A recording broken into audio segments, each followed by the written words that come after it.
dengan kesehatan kesempatan sehingga kita masih dapat berkumpul di ruangan lab komputer ini dalam keadaan sehat walafiat. Alhamdulillah, pada pagi hari ini menjelang siang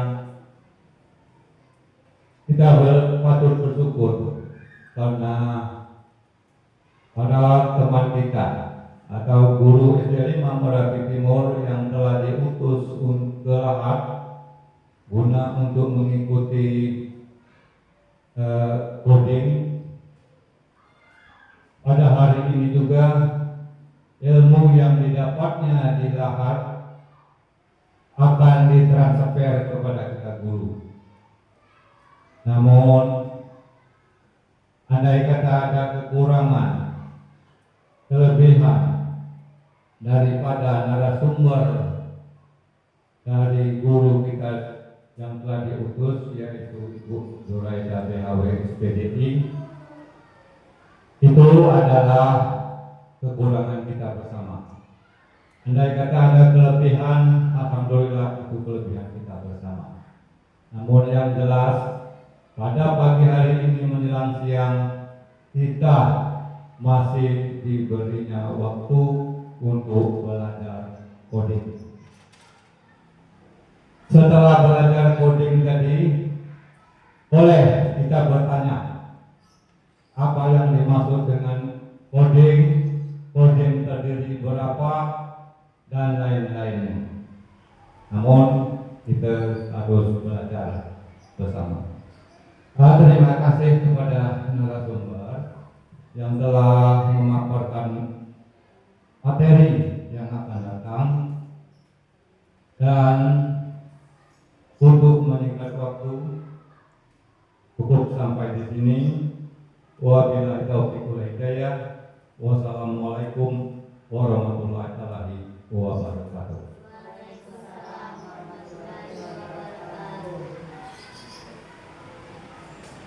Terima kasih kepada Bapak Kepala Sekolah SD 5 Merapi Timur. Selanjutnya kita langsung saja ya Bapak Ibu ya.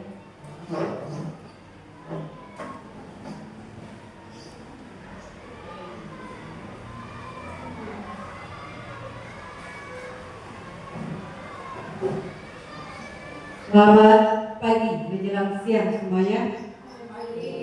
Pagi nampaknya. Bismillahirrahmanirrahim.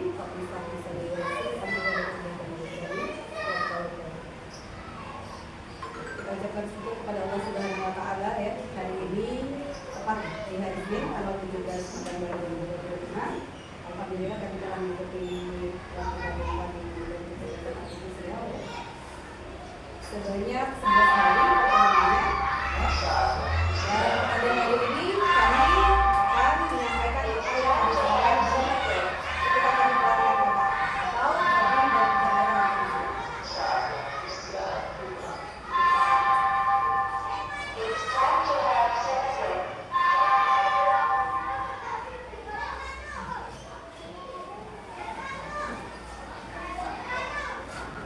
Nah, kita semangat ke ice breathing dulu. Goyang gacok. Silakan Bapak Ibu berdiri sejenak. Kita lepaskan semua beban negara kita.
Baik semuanya, Bapak Ibu hadirin sekalian, hari ini tujuan penugasan kita antara lain kita di sini berbagi wawasan ya. Meskipun sebenarnya sangat kurang ya, cuma sedikit saja yang kami dapatkan di sana. Namun sebagai tugas dari kami yang diperlukan dari luar sekolah, kami di sini memiliki tanggung jawab untuk melakukan penindasan atau diseminasi latihan coding dan KA. Itu adalah kegiatan sosial. Kemudian di sini kita mungkin ya dengan diseminasi ini atau penindasan ini dapat menambahkan pemahaman kita semua akan literasi digital karena kemajuan teknologi yang sangat pesat pada masa ini.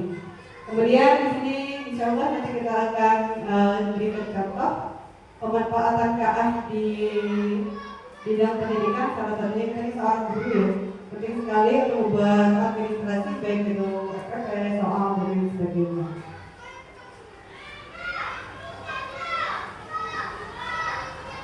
Jadi Bapak Ibu, kalau yang kita dapatkan di sana katanya KKA atau coding dan kecerdasan artifisial itu tidak meski dia itu menjadi mata pelajaran satu ya.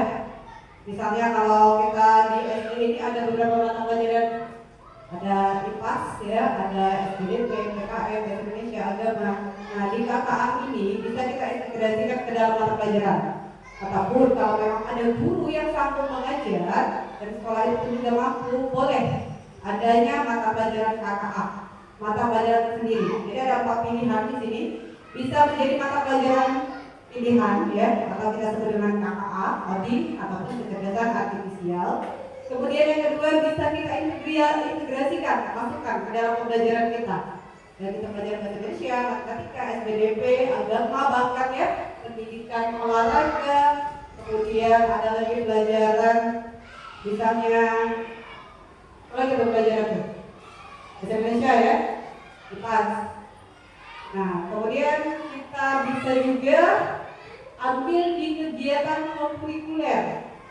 Kurikuler kan bisa juga terintegrasi dengan pelajaran lainnya, ya kan? Tidak satu kelompok. Lintas disiplin ilmu. Kemudian ada ekstrakurikuler. Kalau ekstrakurikuler kita kenal kalau di SD kita adanya pramuka, ya kan? Nah kalau memang ada yang bisa menjadi pembina KKA boleh juga. Jadi ada 4 pilihan ini yang bisa kita ibaskan KKA itu ke dalam mata pelajaran di sekolah.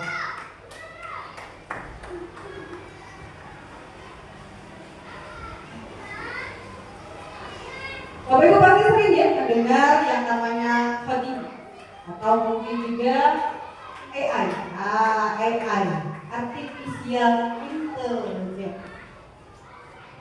Coba semuanya. Kalau saya bilang hai, jawabnya apa? Yang semangat tapi ya. Hai. Halo, halo. Oke, konek berarti ya Bapak Ibu ya, terima kasih. Sekarang kita ke sini. Perhatikan dulu Bapak Ibu sebentar, apa yang kalian pikirkan tentang coding dan AI? AI itu adalah KA ya, kecerdasan artifisial atau artificial intelligence. Silakan, Ibu Lita, kira-kira apa sih coding kalau Ibu Lita atau AI? Atau mungkin Ibu Lita pernah menggunakan ini? Misalnya apa sih AI? AI kan ada di kehidupan kita ya, sebenarnya banyak sekali. Salah satu contohnya mungkin ada di sini yang sudah tahu aplikasi apa? Apa yang kita? Canva, bagus. Terus apa lagi Bapak Ibu? Misalnya selain Canva? Ya, ChatGPT. Terus apa lagi? Kalau kita nonton di TikTok, sering main TikTok Bapak Ibu? Kalau Siti, Ibu Fitri, sering TikTok kan Ibu Fitri? Sering. Ya, sering kalau kita mencari suatu misalnya ya, suatu konten atau materi itu ada di pencarian kami kita kan, kita ketikkan. Misalnya ya, pembelajaran mendalam. Yang muncul itu kira-kira tentang apa? Kalau kita cari pembelajaran mendalam, tentang konten-konten pembelajaran mendalam, bahkan bukan cuma satu. Nanti ketika kita buka lagi TikTok muncul lagi itu kenapa? Ada yang tahu? Karena adanya AI ya, kecerdasan artifisial. Luar biasa sekali sekarang. coding itu apa coding? Instruksi ya. Nanti kita akan bahas di slide berikutnya. Nah ini, coba perhatikan keduanya ini. Ada perbedaan tidak? Ya, ini coding. Apa itu Ibu dia tadi? Iya, perintah atau sebuah instruksi, ya kan? Instruksi untuk siapa? Untuk komputer atau AI, ya. Oke, kalau kecerdasan artifisial atau AI apa itu? AI. Apa? Bu dia Aprayani. Sistemnya. Sistem teknologi. Insya Allah dapat Allah. Luar biasa ya Bapak Ibu ya. Ternyata coding itu instruksi, perintah kita. Atau kita kenal dengan istilah sekarang itu apa? Prompt ya Bapak Ibu ya. Sering kan masukin prompt yang benar baru keluarannya nanti benar gitu katanya. Jadi kalau kita masukkan perintahnya yang sesuai, hasilnya pun juga akan sesuai dengan apa yang kita harapkan seperti itu. Jadi coding ini adalah instruksi atau proses menulis ataupun perintah ya untuk komputer agar dapat melakukan sesuatu ataupun menjalankan tugas seperti itu. Jadi coding itu jangan terpaku cuma sekedar komputer dan lain sebagainya. Tapi intinya di sini kita memerintahkan atau memasukkan sesuatu ataupun menulis arahan. Kalau AI apa itu AI? Ini KA ketinggalan dari kecerdasan artifisial. Tapi AI itu sebenarnya bahasa Inggris ya. Artifisial itu ya. AI yang ingat di sini ya terusnya. Nah, kalau AI ini sebuah sistem ya mesin teknologi yang canggih Bapak Ibu ya. Kenapa dibilang canggih? Dia bisa menjawab berbagai pertanyaan kita. Bapak Ibu pernah kan misalnya ada Cici. Hai Cici, assalamualaikum. Dijawabnya tidak? Dijawab ya waalaikumsalam katanya nih. Kira-kira kalau saya mau cari menu yang enak nih untuk makan siang, apa sih? Kita jawabnya dari pilihan. Jadi AI ini mesin cerdas. Kenapa disebut cerdas? Dia bisa berpikir ya, bertindak, mengambil solusi, mengambil tindakan sendiri. Secara mandiri meskipun ya itu tergantung dari prompt yang kita masukkan.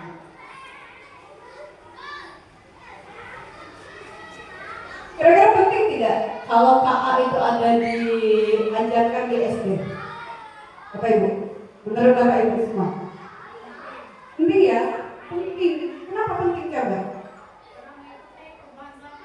Iya, karena zaman sekarang itu teknologi sangat canggih.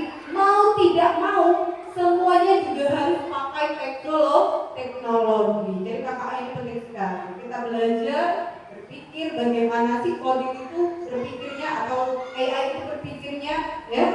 Sangat penting untuk kita imbaskan ke siswa-siswa kita supaya mereka juga dapat dan paham apa itu kecerdasan artifisial, dengan AI, apa itu coding ya, atau implementasinya dalam pembelajaran. Oke ya, perhatikan di sini. Bapak Ibu sekalian, kalau kita ini kan kadang-kadang namanya kita di desa ya, seringkali kalau menggunakan HP misalnya, laptop misalnya, sinyalnya jelek Ini ada 3 metode yang dapat kita gunakan dalam pembelajaran coding dan kecerdasan artifisial. Apa saja metode yang dapat kita gunakan? Kita dapat menggunakan plug. Apa itu plug? Plug ini adalah perangkat Bapak Ibu. Perangkat apa saja yang dapat kita gunakan? Seperti Bapak Ibu yang pakai sekarang. Ada HP, ya, ada proyektor, ada laptop. Itu adalah perangkat. Kita sebut dengan plug. Ya. Kalau unplug bagaimana pembelajarannya? Pembelajaran unplug yang dimaksud adalah pembelajaran yang tidak menggunakan teknologi canggih. Terus bagaimana solusinya? Bisa dengan permainan, mengajarkan pembelajaran KKA dengan permainan ataupun membuat sebuah LKPD yang berupa kertas, menggunakan kertas. Cuman kita pakai kertas ini kadang-kala kalau kita fotokopi butuh itu banyak ya Bapak Ibu ya, misalnya satu kelas 34 siswa, kita butuh memperbanyaknya untuk 34 lembar. Ataupun juga kita bisa gunakan apa yang namanya lantai ya, kita bentuk untuk permainan, misalnya apa itu namanya permainan kayak gitu, lompat-lompat itu masuk juga dalam pembelajaran coding ya. Sebenarnya kenapa? Karena ada yang namanya pengenalan pola berpikir komputasional. Kalau untuk internet jelas menggunakan perangkat ya. Kalau dia pakai perangkat belum tentu pakai internet. Siapa tahu sudah di-download dan lain sebagainya. Ya. Kalau internet sudah pasti menggunakan perangkat. Jadi ada tiga yang dapat kita lakukan pembelajaran KKA tadi. Caranya ada yang plug, ada unplug, dan ada juga internet. Apa saja sih yang ada di dalam KKA atau coding kecerdasan artifisial? Elemennya ada beberapa elemen yang Bapak Ibu lihat ini ya. Yang pertama ada berpikir komputasional, Bapak kita sering mendengarnya ya. Yang kedua ada literasi digital.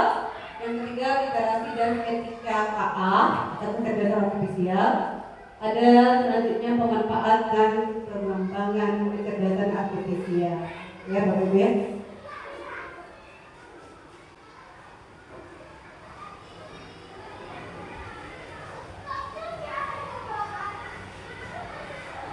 Oke, ada yang tahu apa itu berpikir komputasional?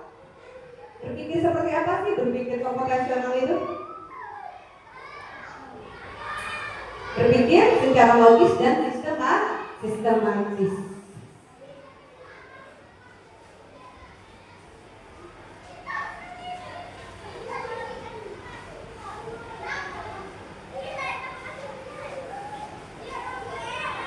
Oke. Berpikir dengan cara logis, masuk akal dan sistematis, teratur seperti itu maksudnya. Itulah salah satu elemen yang ada di coding dan kecerdasan artifisial. Apa saja yang melandasi atau pilar-pilarnya dari berpikir komputasional? Ada apa di sana? Dekomposisi. Yang kedua ada apa? Pengenalan. Yang ketiga apa? Abstraksi. Yang keempat kita kenal dengan algoritma. Ini apa sih dekomposisi? Baik Bapak Ibu, dekomposisi itu ya kita lihat di sini. Kalau kita punya masalah besar, ya misalnya kita mau merayakan ulang tahun anak kita. Ya kan? Itu kan masalah besar sebenarnya, suatu visi besar atau tujuan besar. Jadi bagaimana langkah-langkah yang harus kita lakukan supaya acara itu bisa sukses? Pastinya kita akan mencari tahu, memecahkan masalah-masalah tersebut. Misalnya, berarti kalau ini butuh misalnya kue ulang tahun, ya kan? Kita catat kue ulang tahun. Yang kedua misalnya undangan, ketiga menetapkan tanggalnya, keempat tempat acaranya di mana dan lain sebagainya. Kita pecah masalah ini menjadi masalah yang lebih kecil lagi, seperti itu. Itu yang disebut dengan dekomposisi. Agar masalah yang rumit tadi bisa cepat kita selesaikan, seperti itu ya, dekomposisi. Pengenalan pola. Apa itu pengenalan pola, Bapak Ibu? Seringkali kalau kita belajar, ya kan, pernah lihat model LKPD coding tidak, Bapak Ibu?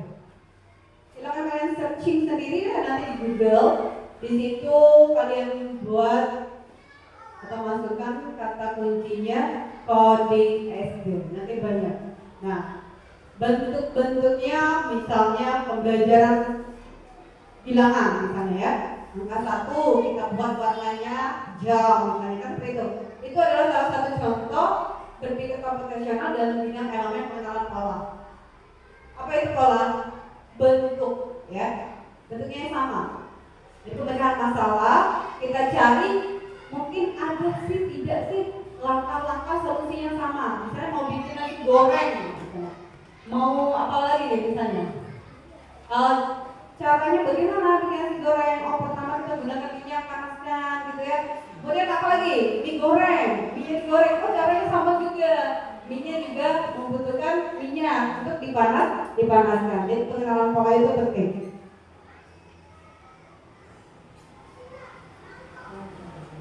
Oke, tadi ada dekomposisi, ada apa lagi, satu lagi? Pengenalan pola. Baru dua ya, dari berpikir komputasional.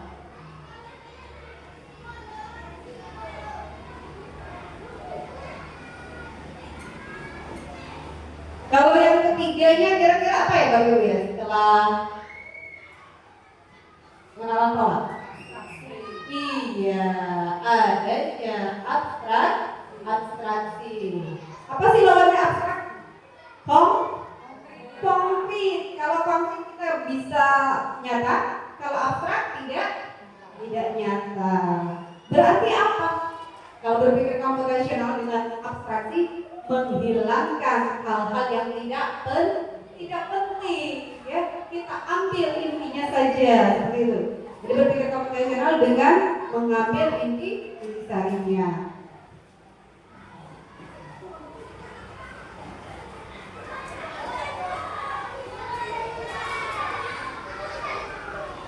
Oke, orang yang mau belajar naik sepeda tidak akan perlu mau cari tanya tentang dari mana sepeda itu dibuat, ya kan? Ya kan? Lalu mana ini misalnya ngayu, dari mana asal besi yang dibuat ini misalnya, bentuknya kok bisa kayak gini, gitu kan? Tidak perlu. Yang diperlukan adalah bagaimana cara dia memegang sepedanya dengan seimbang dan mengayunya. Itu yang disebut dengan abstraksi. Selanjutnya ada algoritma. Apa itu algoritma? Mencari solusi dengan membuat langkah-langkah atau menyusun langkah-langkah secara jelas dan berurutan. Kalau nak buat susu, pertama kali apa yang kita butuhkan?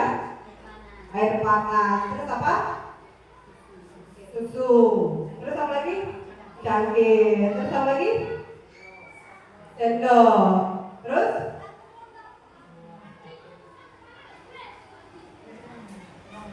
Apa? Jadi pertama-tama apa yang kita lakukan? Siapkan bahan dan alat. Baru kemudian kita tuangkan susunya ke dalam gelas, ya kan? Kemudian baru diisi dengan air. Yang mau susu dingin boleh pakai air dingin, yang mau susu panas boleh pakai air panas. Setelah itu diaduk ya kakak, kemudian baru diminum. Itu adalah yang disebut dengan algoritma. Berpikirnya tersusun, gitu, membuat langkah-langkah. Kalau itu sampai sini ada yang mau ditanyakan seputar berpikir komputasional? Tidak ada, kita lanjut. Kalau tidak ada, oke, tadi sudah disinggung ya masalah kaitan. Itu adalah mesin cerdas. Berarti secara umum mesin itu kita bagi menjadi dua, Bapak Ibu ya.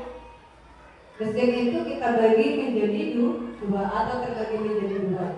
Ada mesin yang namanya pintar, ada mesin yang namanya hidup pintar, atau mesin cerdas dan mesin non-cerdas. Kira-kira apa sih mesin non-cerdas? Mesin non-cerdas dulu deh.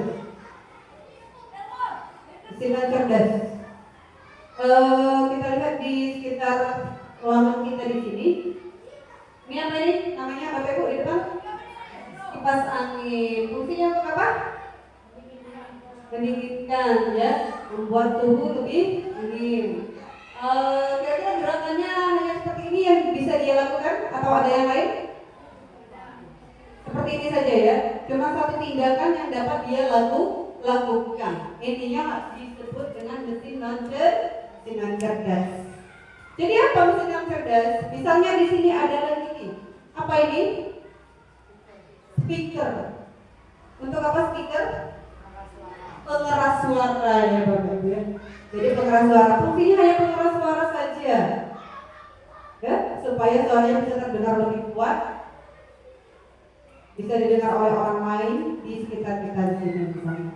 Nah, jadi mesin non-cerdas itu adalah mesin ya yang digunakan sesuai dengan pemrograman mereka dibuat. Misalnya tadi ada salon, ada kipas, mereka tidak bisa mengambil keputusan sendiri, tidak bisa bertindak sendiri. Misalnya, kalau kipas ini nggak capek, atau mungkin bisa menyesuaikan suhu, ya kan? Bisa lebih kencang lagi kalau dia kepanasan, tapi ini tidak bisa.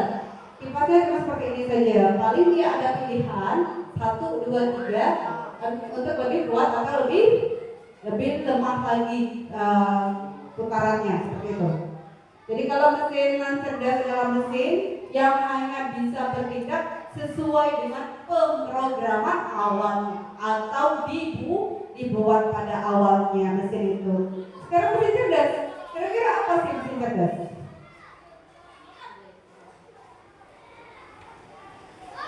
Apa itu mesin cerdas? Mesinnya punya otak, Bu. Otaknya otak apa nih? Mesin apa? Laptop contohnya bagus ya, luar biasa. Terus apa lagi? HP, benar sekali. Itu adalah contoh-contoh mesin cerdas. Kenapa kita sebut cerdas? Karena adanya kecerdasan buatan atau AI tadi. Kecerdasan artifisial. Dia bisa bertindak ya, berpikir ya, layaknya sedikit seperti manusia. Misalnya bisa jawab pertanyaan kita, ya kan? Kemudian ada lagi yang bisa bikin PPT otomatis. Kemudian bisa lagi bikin RPP otomatis. Nah, itu adalah contoh-contoh mesin cerdas.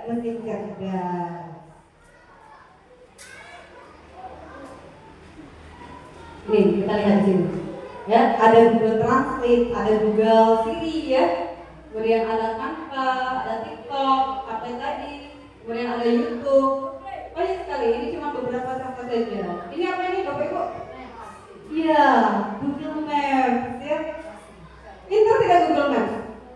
Pintar, bisa menunjukkan arah dan jalan. Pernah sesat tidak pakai Google Maps? Pernah. Iya. Kadang-kala kita kalau pakai Google Map, ya mungkin di mobil jarinya agak lemot. Nah, terkendala sinyal. Padahal dia itu ngomong sebelumnya, tapi kita tidak paham, jalan langsung saja. Jadi sesat ya, gara-gara sinyal. Nah, untuk pengguna AI atau kecerdasan artifisial, yaitu kita bagi lagi menjadi dua bagian. Ada pengguna aktif ya, ada pengguna pasif. Atau kalau pengguna pasif kita sebut dengan user. Ya, user di sini hanya pengguna, hanya pemakai saja. Misalnya kita mau TikTok, lagi gabut ya, nonton orang lagi live stream TikTok. Itu cuma pengguna biasa atau kita sebut dengan user. Kalau dia pengembang aktif, pengembang developer atau pengguna aktif, ini adalah pengguna pasif, ini adalah pengguna aktif. Kenapa kita sebut dengan pengguna aktif atau pengembang? Karena mereka ini terkadang bukan hanya sekedar pengguna saja, tapi bisa membuat konten-konten baru, ya. Misalnya kalau HP kita ada yang namanya pengunci layar HP itu apa saja? Ada pola, ada sandi, ada sidik jari, ada apa lagi? Face ID. Menurut Bapak Ibu, Face ID itu masuk kategori mesin cerdas atau non cerdas? Cerdas ya, dia bisa mengenali muka kita yang punya HP. Iya kan? Iya, bapak ini punya kain lalat misalnya. Oh, ibu ini hidungnya agak sedikit. Oh, ibu ini macam ini senyumnya misalnya. Bisa. Baca otomatis. Kenal dia sama kita. Berarti dia termasuk kategori mesin cerdas. Punya AI tadi, punya kecerdasan buatan. Jadi kalau Face ID itu termasuk kategori pengguna pasif atau pengguna aktif. Aktif ya, karena dia kita pakai, kemudian kita masukkan dan bisa kita gunakan sesuai dengan tujuan kita tadi. Jadi termasuk penggunaan ini. Oke, di sini banyak sekali yang memakai AI dalam kehidupan kita. Nah, perhatikan ini. Ada bagian pendidikan, hiburan, transportasi, keamanan, dan juga kesehatan. Kalau Pets ID tadi bidang apa kira-kira? Kalau keamanan ya, keamanan HP kita. Apalagi nih selain Pets ID? CCTV sekarang ada yang pakai AI, Bapak Ibu. CCTV juga bagian keamanan. Dia pakai ngomong, ada yang lewat jam sekian baju merah. Nah, itu AI itu, ya. Kemudian bagian pendidikan, Bapak Ibu pasti sering menggunakannya kalau pendidikan. Salah satunya tadi Canva, Gemini, ChatGPT, ya, Google Translate. Kemudian apa lagi? Cici misalnya berbagai aplikasi yang bisa menjawab pertanyaan. Kalau hiburan, YouTube, TikTok, dan lain sebagainya. Kalau transportasi, ini sudah sangat canggih transportasi. Ada mobil tanpa pengemudi, tanpa sopir. Jadi tak perlu belajar nyopir lagi. Cukup punya mobil itu kita bisa keliling, ya. Dia bisa mengenali jalan itu ada apa gitu, supaya tidak ditabrak dengan mobil lainnya, dengan pengendara lainnya. Kemudian ada lampu merah dan lain sebagainya, dia sudah paham. Oh berhenti kalau lampu merah, seperti itu kalau mobil cerdas itu, mobil pintar. Itu kalau bidang transportasi, ya. Kemudian ada Google Map tadi ya. Untuk keamanan sudah tahu dari beberapa contohnya. Dan untuk kesehatan juga sangat canggih Bapak Ibu. Ada aplikasi yang bisa diagnosa penyakit. Cukup dipoto, di-track, nanti hasilnya tahu apa, ya. Terus ada rekomendasi obat, biasanya digunakan oleh para dokter. Nah, kemudian ada lagi asisten dokter, ya, robot gitu ya. Tuh, itu beberapa manfaat AI dalam kehidupan kita. Ada bidang pendidikan, hiburan, transportasi, keamanan, dan juga kesehatan. Sebenarnya kalau di hiburan bisa juga kita masukkan ke bagian industri ya Bapak Ibu ya, karena ataupun juga bidang ekonomi. Kenapa? Karena bisa menghasilkan.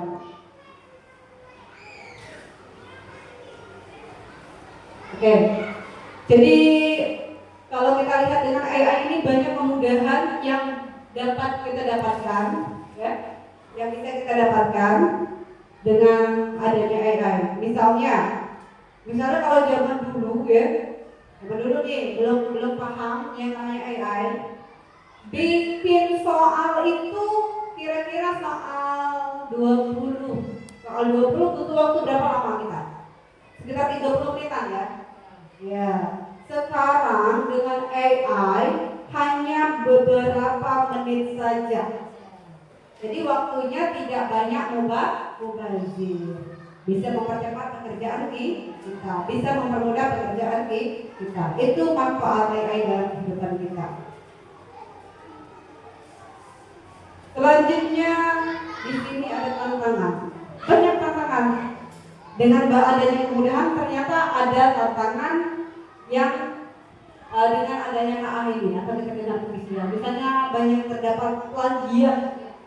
Kalau kita tuh biasanya boleh Bapak Ibu di ATM mati tiru modifikasi boleh, tapi seringkali kita tidak mencantumkan unsur dari daftar pustakanya, jadi disebut dengan plagiat. Tapi kalau kita cantumkan ini dapat dari mana nih, boleh ya, itu tidak jadi masalah.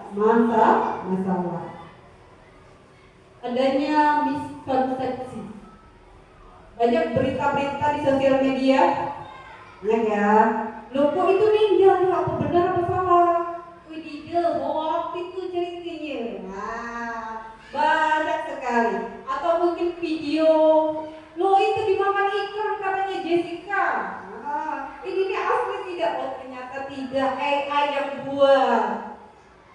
Ya? Kemudian adanya diskriminasi. diskriminasi. Adanya tantangan di sini, misalnya algoritma yang tidak terbatas memproses data dengan bias yang tidak sengaja dan terdapat diskriminasi. Kalau kita misalnya pakai sebuah alat, ya, pakai alat nih, misalnya alat yang digunakan alat kesehatan, misalkan tadi alat kesehatan yang digunakan oleh laki-laki semua, gitu ya.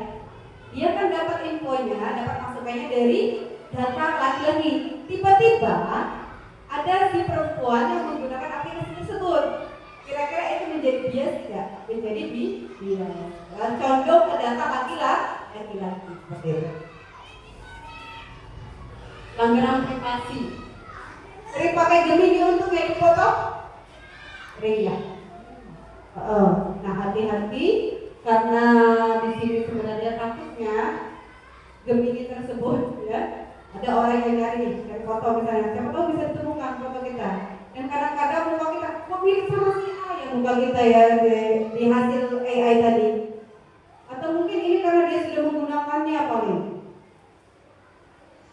Nah, hati-hati juga pelanggaran privasi untuk mengisi data. Kalau kita sudah dewasa ini paham ya Bapak Ibu ya. Tapi ini kadang-kala digunakan oleh anak-anak yang di bawah umur. Nah, harus dipantau oleh orang tua dalam memanfaatkan AI. Oke, etikanya. Yang pertama kita gunakan AI untuk kebaikan, ya, intinya untuk kebaikan, untuk kemudahan. Jadi karena AI ini memang sangat luar biasa perkembangan teknologinya, dan kita sebagai manusia yang zaman sekarang mau tidak mau harus mengikuti zaman, ya. Bisa tidak bisa, pokoknya kita ikuti. Cuma tadi tetap harus berpegang teguh kepada etika dan juga regulasi dalam memanfaatkan kecerdasan artifisial. Anak-anak kita pun juga harus diberitahu bahwasanya jangan menyebarkan berita bohong, membuat video-video palsu untuk menarik perhatian dan supaya FYP. Tapi kerjakan semuanya itu dengan kebermanfaatan dan kebaikan. Oke, sekarang kita punya proyek. Tapi sebelum ke proyek ini, kira-kira Bapak Ibu mau gift dulu atau mau proyek dulu? Gift dulu kali ya. Silakan siapkan handphonenya, kita scan barcode-nya. Tekan kode ya, kode. Tekan join game kit. Masukkan kode atau mau di scan boleh. Kita tampilkan.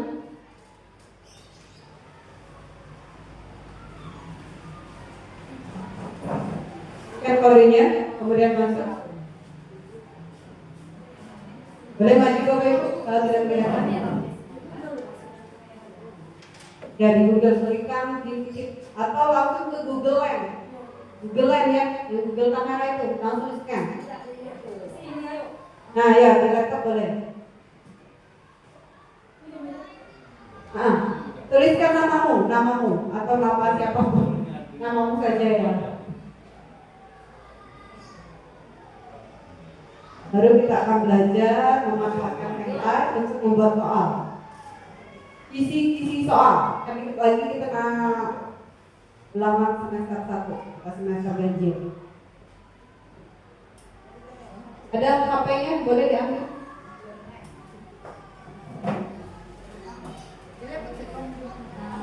Boleh pakai laptop, kalaupun tidak ada HP boleh pakai laptop.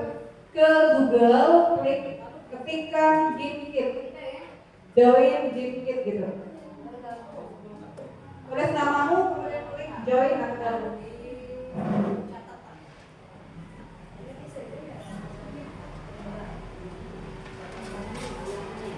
bisa?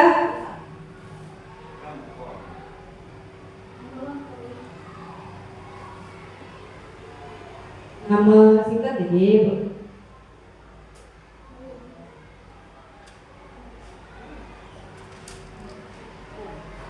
join.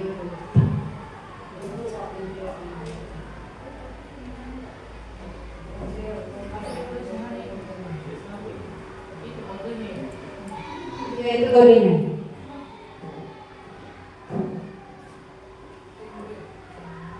Enam enam nol sembilan enam. Tutup.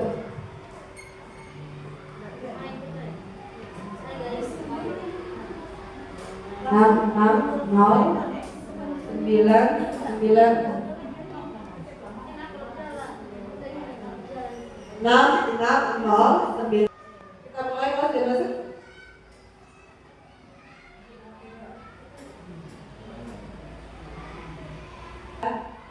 Ya memang pakai alat ya. Kalau yang seperti ini disebut dengan plug unplug atau internet.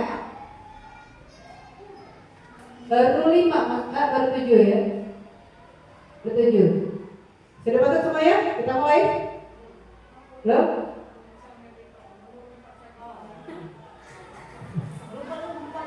Delapan. Kita lihat 8 ya. Belum masuk. Loading.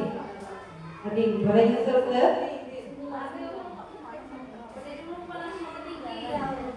Loading. Ingat 680 996. Kita akan jawab soal dulu ya. Ensure vision.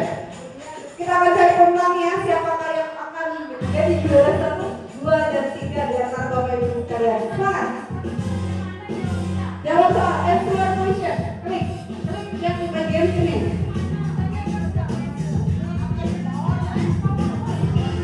Kemudian nanti main ya. Kita ikutin jalannya. Silakan Bapak Ibu. Ayo, semangat. Ayo.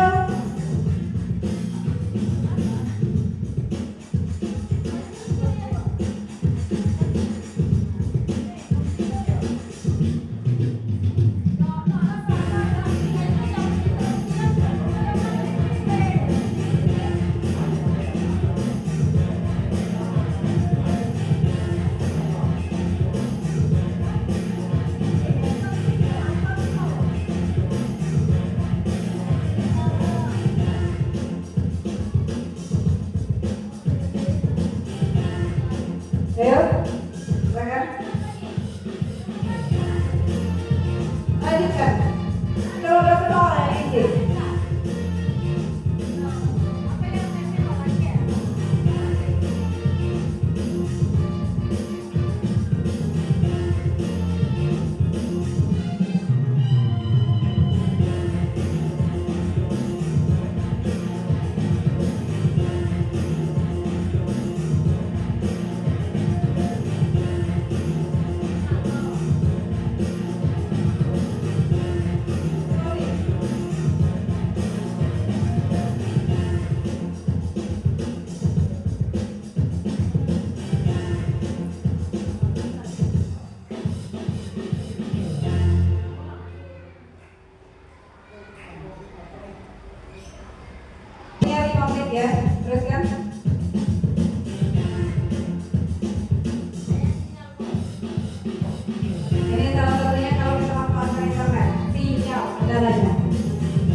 Ya, gitu ya, Bapak Ibu.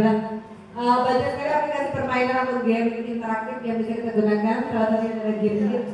Di sini bahkan kita cuma tinggal masukkan pertanyaan, buatkan soal. Ini langsung jadi, langsung kita bisa buat game. Ya.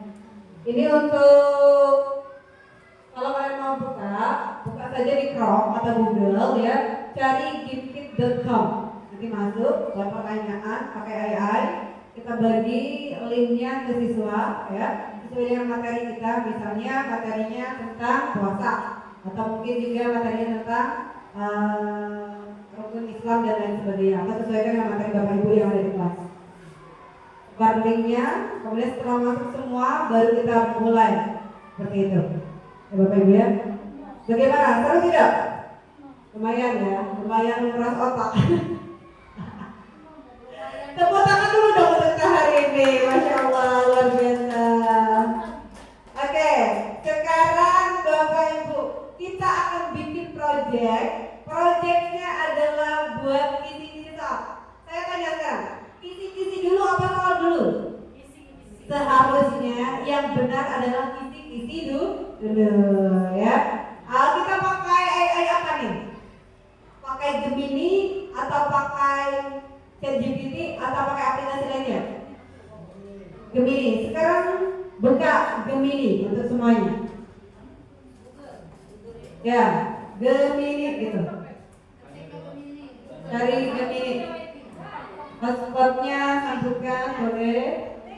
Yang belum, kita akan buat soal atau kisi-kisi soal dulu ya secara otomatis menggunakan AI. Nah, ini asik nih, ya.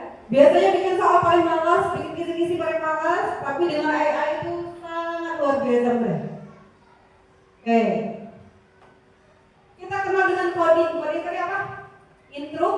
Instruksi, ya, perintah atau penulisan, gitu ya. Sudah dulu ini ya? Sudah. Sekarang pelajaran kalau kita bikin untuk soal semesteran, biasanya kan banyak materi, ya kan? Mungkin sekitar 5 bab atau 4 bab. Ibu bapak cari dulu mata pelajaran apa? Mata pelajaran apa yang mau dibuat? Oke, kita cari misalnya ya. Kita praktekkan. Boleh silakan masukkan promnya dulu. Kita masuk ke Gemini ya. Gemini. Google Gemini nih. Perintahnya apa? Buatkan ya. Atau boleh pakai hai dulu dan lain sebagainya, tapi untuk kode poin atau langsung saja juga boleh ya. Buatkan. Sudah? Kisi soal. Ketik ya. Diketik di HP boleh, kalau pakai HP, kalau di laptop juga boleh pakai laptop. Tapi lebih enak di laptop karena kita bisa langsung membuatnya. Buatkan kisi-kisi soal. Kelas berapa? Sesuai dengan kelas Bapak Ibu. Ya. Atau kisi-kisi soal tadi tambahin kisi-kisi soal semester ganjil gitu, atau mungkin asesmen sumatif atau apa gitu. Ya, disesuaikan saja. Asesmen apa? Asesmen tengah semester atau apa gitu. Buatkan kisi-kisi soal ya semester ganjil. Buat tahunnya juga boleh. Tahun 2025-2026. Kelas tadi kelas berapa? Mata pelajarannya apa? Pelan-pelan saja. Baru masuk ke materinya apa saja. Materinya misalnya untuk kelas 1 PAI ya. 1 PAI misalnya Al-Fatihah, Asmaul Husna, kemudian adab kepada ibu bapak, boleh ya. Dari 3 bab itu atau dari beberapa materi itu buatkan biasanya berapa soal nih? Kita bikin 10 soal ganda dulu ya. 10 soal ganda, 5 soal isian. Ya kita kompak ya, 10 soal dulu. Ya. Tapi kalau memang untuk yang sebenarnya biasanya kalau untuk kelas tinggi mungkin 30 soal ganda ya. 25 seperti itu. Oke, buatkan kisi-kisi soal tadi sudah. Sesuai kelasnya sudah? Mata pelajaran sudah? Sudah mata pelajaran masuk ke materi. Materinya tentang apa? Masukkan. Jangan satu, bila perlu ada 3 materi. Ya. Dilihat kata 10 saja, kan kita latihan kan sekarang. 10 saja, isiannya 5.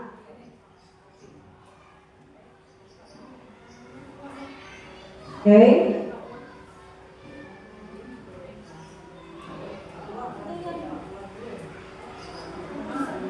Ya. Nah, pertanyaannya, formatnya mau seperti apa? Isikan juga di sana di promnya. Format kisi-kisinya tuh dari apa dulu? Dari sebelah kiri kan tabelnya kan? Dari nomor, ya kan?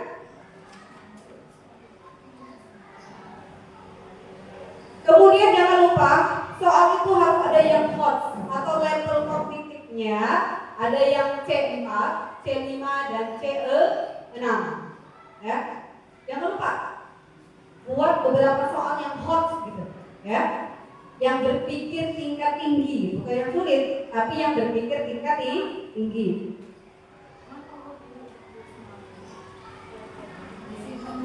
Sudah materinya tadi sudah dimasukkan? Buatkan soal hotnya sudah?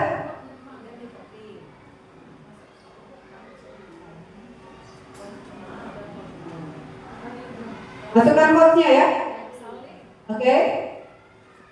Kemudian untuk kolomnya dimulai dari gitu, ya. Untuk kolomnya dimulai dari, kita bisa lihat di sini, untuk kolomnya bisa dilihat di sini ya. Beku kelihatan tidak ini? Kelihatan tidak? Oke. Untuk kolomnya dimulai dari nomor, elemen, CP, PP, materi, pokok, kemudian ada level kognitif, jenis soal, dan nomor soal. Tambahin itu paling bawah ya. Tambahin itu paling bawah. Kalau sudah langsung enter.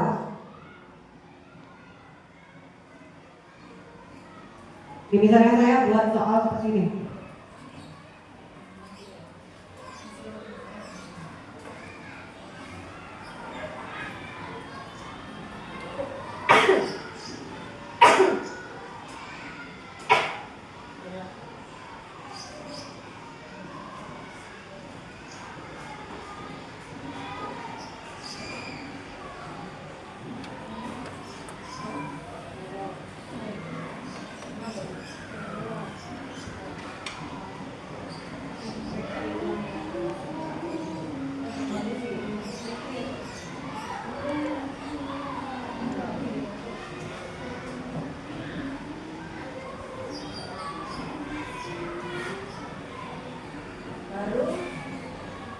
Kita lihat cuma beberapa saat saja. Kalau sudah diisi promnya, apa yang ia akan beri ke kita?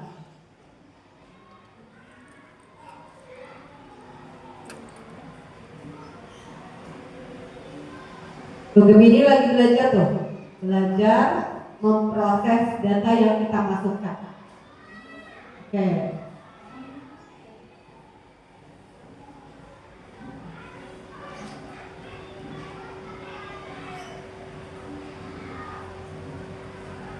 Sudah jadi Bapak Ibu? Nih. Ya. Tuh, sudah jadi semuanya. Terus bagaimana selanjutnya kalau sudah jadi? Kita copy atau salin tabel, ya, salin tabel, kemudian pindahkan ke Word.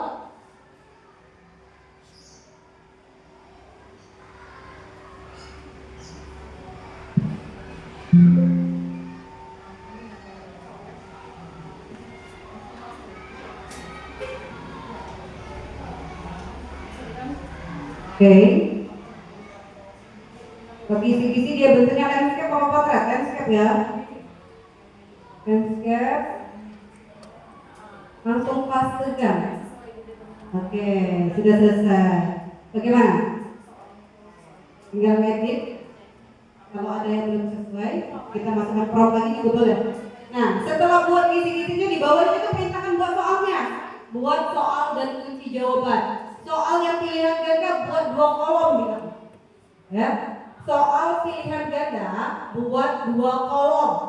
Untuk isian terpisah gitu. Bawah kolom tersebut. Kemudian untuk kunci jawabannya di lembar terpisah. Nih ya. Jadi hanya sekitar 1 menit saja. Nomornya sudah ada, elemennya sudah ada, capaian pembelajaran sudah ada, tujuannya sudah ada, materi sudah ada, bahkan mereka sudah menganalisis level kognitif soal yang kita buat tadi. Ada level C2, C1, nah. Yang C4 masuk kategori soal hot ya, berpikir tingkat tinggi. Gitu ya Bapak Ibu ya. Ada C1 sampai dengan C6, tapi yang dianggap hot itu dari C4, C5 dan C6. Masukkan, nanti jadi juga soalnya. Kalau sudah jadi tinggal dikopikan di Word juga. Sudah selesai. Nah, hati-hati untuk kunci jawaban. Harus diperiksa. Ini mudah, cuman masih butuh analisis kita. Benar tidak sih dia bos soalnya, ya kan? Sudah benar tidak strukturnya, sudah benar tidak kunci jawabannya, seperti itu. Jadi data-data yang kita masukkan atau pertanyaan yang kita masukkan, dia proses. Setelah dia proses, dia keluarkan hasil yang ia dapat. Namun jangan kita terlalu mentang-mentang Bapak Ibu. Kita ambil langsung dari sana. Tapi kita amati dulu hasil yang ia kasihkan ke kita, ya. Kunci jawabannya benar tidak gitu ya. Ini benar tidak. Kalau tidak sesuai boleh kita perintahkan kembali. Maaf bilang atau tolong dong buatkan seperti ini yang lebih detail lagi. Kalau dong pertanyaannya jangan yang seperti itu, lebih berkecimpung di kehidupan dunia anak-anak. Boleh ya Bapak Ibu ya? Seperti itu. Sudah sukses semuanya soalnya? Bagaimana dengan Bu Yutri? Soal apa yang dibuat Bu? Soal apa yang dibuat Bu? Bahasa Indonesia kelas 2. Kisi-kisinya sudah ada? Oke, soalnya sudah ada, kisi-kisi tadi sudah? Sudah. Oke, nah untuk pilihannya jangan lupa. Biasanya kalau untuk pilihan kelas 1, kelas 2 itu bilang ke Gemininya atau bilang ke AI-nya. Pilihannya cukup A, B, C saja ya. Nah kalau untuk yang SMP, biasanya SMA, pilihannya apa saja kalau ganda? A, B, C, D, E. Kalau untuk yang kelas tinggi gitu 3, 4, 5, 6, pilihannya bilang A, B, C, D. Ya Bapak Ibu ya. Jadi kita yang memberikan prompt yang harus sesuai dengan keinginan kita. Kembali lagi kalau ada yang kurang, kembalinya nggak usah dihapus, cukup di pertanyaan berikutnya. Buatkan pilihan gandanya yang A, B, C gitu. Nggak usah sampai D gitu, bilangnya. Cuma dilanjutkan. Jadi kalau tidak ada yang sesuai kita kasihkan lagi pertanyaan lebih detail lagi gitu, seperti itu. Supaya sesuai dengan hasil kita. Ya. Boleh. Kalau kelas rendah biasanya sampai C, A, B, dan C pilihannya. Oke, udah tidak bikin kisi-kisi soal kalau dengan AI. Udah, yang mudah siapa nih? Kayaknya susah galau katanya bikin tangan. Yang serius-serius ini. Masih belum ketemu apa? Udah ya Bapak Ibu ya? Udah, alhamdulillah. Jadi dengan bantuan AI kita bisa lebih fokus lagi untuk mengajar ya. Tidak terpaku, aku bikin soal ini 1 sampai 35, kisi-kisinya susah, bikin tabel dan lain sebagainya. Tapi dengan AI ini kita bisa mudah, cuma hitungan menit. Bisa diedit juga tabelnya. Kalau nggak suka bentuk tabel ini, baca kita sesuaikan dengan tabelnya. Ya, sudah. Berhasil proyeknya? Berhasil. Alhamdulillah. Baik Bapak Ibu. Adapun kesimpulan kita pada hari ini ya.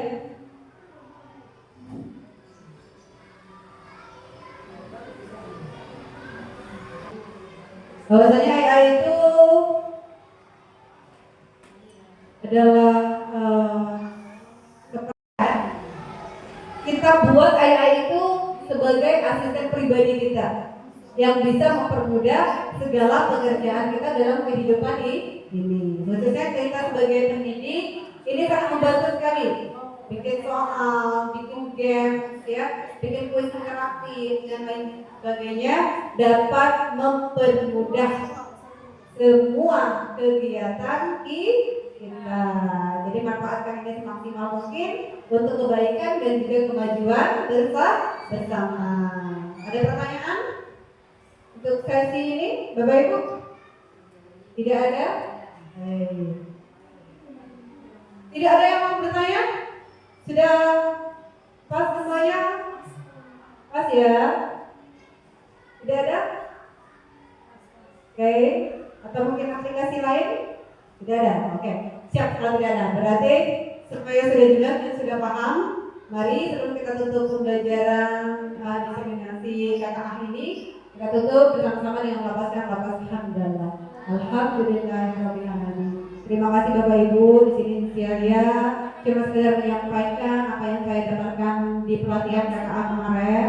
Lebih dari kurang saya minta maaf dan kepada Allah saya mohon ampun dan semoga bermanfaat. Saya akhiri. Wabillahi taufiq wal hidayah. Wassalamualaikum warahmatullahi wabarakatuh.